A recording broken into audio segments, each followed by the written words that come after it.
his crane arm far enough. It knocked loose the important keystones. The bridge started to crumble. Thomas puffed towards the bridge, unaware of the danger ahead.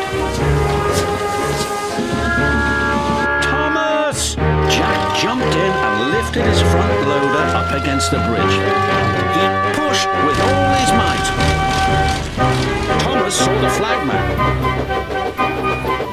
His driver applied the brakes, but it was too late. Cinders and ashes, cried Thomas. Jack didn't let go. Finally, Thomas's driver backed Thomas to safety. Hold on, Jack, called Kelly, and he rushed to help. Jack couldn't hold